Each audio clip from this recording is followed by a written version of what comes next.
All right, this lecture is going to talk about the futurists. But before we do that, I want to take a step back and talk about the avant-garde. This is sort of a collective way to speak about the movements since the time of the post-impressionists. If we're going to give it some sort of generic dates, I'd say about 1880s and the time of post-impressionism through the 1960s.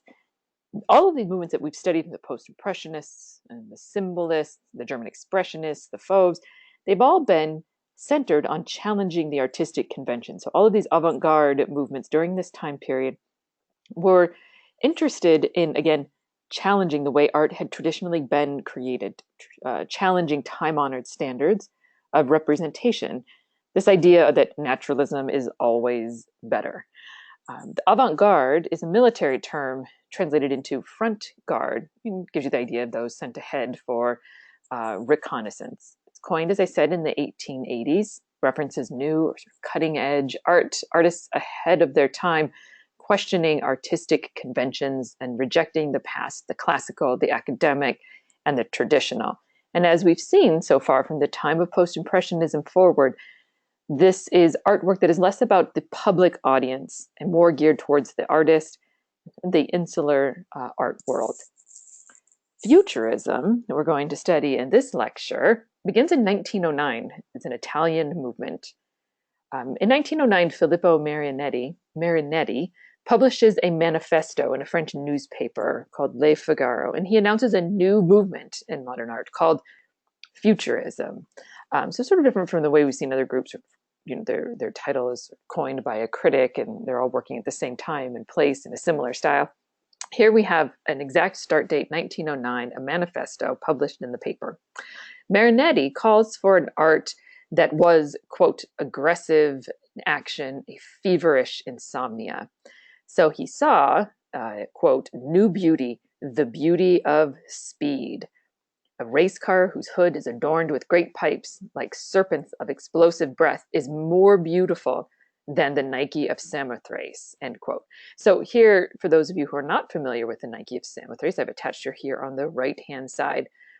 This comes from the year 190 BCE, or before the Common Era, and it shows us this Greek ideal of beauty. This is sort of the pinnacle of this Greek idea of the beauty and perfection of the human form. And so what these futurist artists are saying is there is nothing that the ancients could have created that could match this new modern world of constant action, constant motion, and speed. So again, a conscious effort on the part of these modern artists not to look back and only look forward and to the future, as you can imagine with these futurists. Futurism rose at the time of great technological advances, a decade into the 20th century. It's a time of electric light. Automobiles are becoming more common, as well as flight.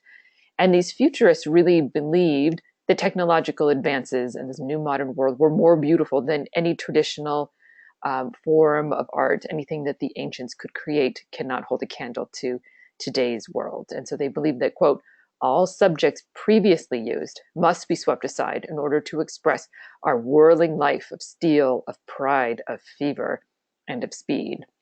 So we can see this in the work on the left-hand side. This is called Dynamism of a Dog on a Leash by Giacomo Balla. It shows this dog sort of moving forward. You can see you can't even capture him. He's moving so fast. And so you just sort of get this blur of his feet moving and his little tail wagging, even the chain around his neck here that his owner is holding.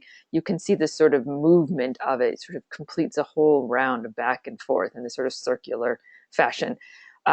So you sort of get an idea of what he'd be like if you saw him running along. Your eye can't even capture this quick movement. So that's sort of a great work and really sums up what those futurists believed in, this sort of movement towards the future. Very similar to our next image coming up here on the right-hand side. This is by Umberto Baccione. It's called Unique Forms of Continuity in Space, and the year is 1913. This is a sculpture. We have this armless nude, and you can see this very full and kind of powerful stride forward. You get a sense of he's kind of moving so quickly, sort of got these, like, sort of looks like almost flames that are coming off of him and sort of moving into the background. He's so powerfully striding towards the future. So again, this idea of time and technology and constantly looking towards and moving towards the future.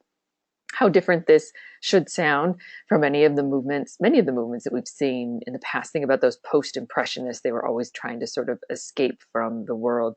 Um, Same with the German expressionists, the Blue Rider, and this idea of turning your back on the sort of post-industrial world and technological advances and being sort of disappointed with what they saw around them.